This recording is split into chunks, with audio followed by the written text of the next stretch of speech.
ಹಾಗಂತ ಅಲ್ಲ, ಈಗ ಏನಾಗುತ್ತೆ, ಪೊಲೀಸ್ ಅವರು ಅರೆಸ್ಟ್ ಮಾಡ್ತಾರೆ, ಉನ್ನತ ಮಟ್ಟದ ತನಿಖೆ ಅಂದಾಗ ಅದೇ ಬೇರೆ ತರ ಆಗತ್ತೆ. ಆಮೇಲೆ ಅದು ಸದನದ ಒಳಗೆ ಆಗಿರೋದ್ರಿಂದ ಅದು ಮಾನ್ಯ ಸಭಾಪತಿಗಳಿಗೆ ಅಧಿಕಾರ ಇರುತ್ತೆ. ಸೊ ಹಾಗಾಗಿ ನಾನು ಅವ್ರಿಗೆ ಬರ್ತಿದ್ದೇನೆ.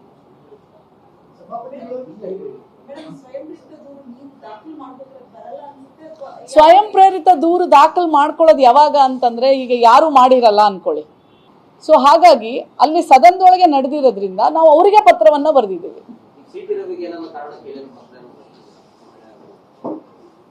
ಅವ್ರು ಆಲ್ರೆಡಿ ಅರೆಸ್ಟ್ ಆಗಿದ್ದಾರೆ. ಸೊ ಹಾಗಾಗಿ ತನಿಖೆ ಅಂತೂ ಆಗತ್ತೆ. ನಾವು ಬೇಕಾದ್ರೆ ಆ ತನಿಖೆ ಯಾರು ಮಾಡ್ತಾ ಇದಾರೆ ಆ ಕಮಿಷನರ್ಗೆ ನಾವು ಬರಿಬಹುದು, ಏನಾಗಿದೆ ನಮ್ಗೆ ವರದಿಯನ್ನ ಸಲ್ಲಿಸಿ ಅಂತ ಕೇಳ್ಬೋದು.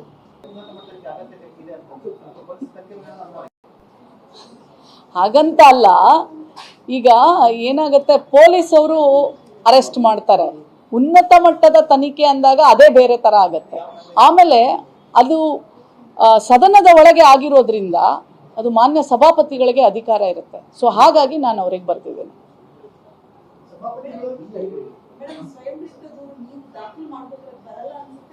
ಸ್ವಯಂ ಪ್ರೇರಿತ ದೂರು ದಾಖಲು ಮಾಡ್ಕೊಳ್ಳೋದು ಯಾವಾಗ ಅಂತಂದ್ರೆ, ಈಗ ಯಾರು ಮಾಡಿರಲ್ಲ ಅನ್ಕೊಳ್ಳಿ. ಸೊ ಹಾಗಾಗಿ ಅಲ್ಲಿ ಸದನದೊಳಗೆ ನಡೆದಿರೋದ್ರಿಂದ ನಾವು ಅವರಿಗೆ ಪತ್ರವನ್ನ ಬರೆದಿದ್ದೀವಿ.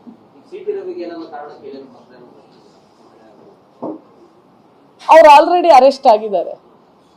ಸೊ ಹಾಗಾಗಿ ತನಿಖೆ ಅಂತೂ ಆಗತ್ತೆ. ನಾವು ಬೇಕಾದ್ರೆ ಆ ತನಿಖೆ ಯಾರು ಮಾಡ್ತಾ ಇದಾರೆ ಆ ಕಮಿಷನರ್ಗೆ ನಾವು ಬರಿಬಹುದು, ಏನಾಗಿದೆ ನಮ್ಗೆ ವರದಿಯನ್ನ ಸಲ್ಲಿಸಿ ಅಂತ ಕೇಳ್ಬೋದು.